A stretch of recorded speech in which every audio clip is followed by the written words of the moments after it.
My grandfather died in 1994, and my aunt, said to my grandmother, last name's Isaacs. We're Jewish, or we were Jewish, and no, we weren't. And finally, my grandma was like, well, yeah, maybe. Up until 1994, it was so ingrained how you had to kind of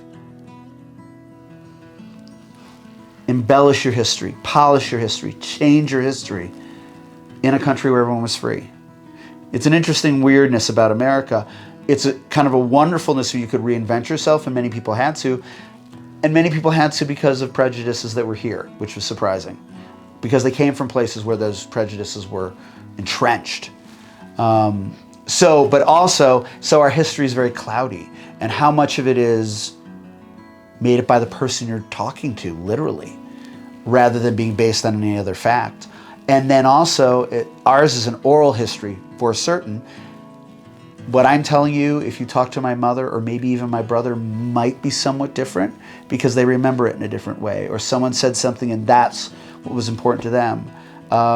It's weird. I know families that know much concretely, know much more about themselves.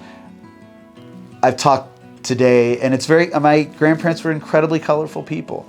I'm a gay man, and when I came out, I told everyone, because my parents always told me, you can't make decisions or anything if you're hiding stuff. You have to be honest about not only to other people, but to yourself. And so I came at that aspect of my life in a very different way. I told my grandparents immediately, and there was no question of acceptance for them. People that came from perhaps a history of, I don't want to say persecution necessarily, but understanding that there might be some sort of prejudice against them.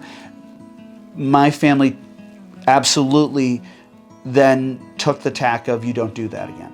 You don't perpetuate that.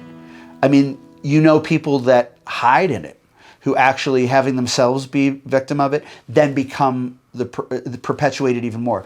My family just didn't do that.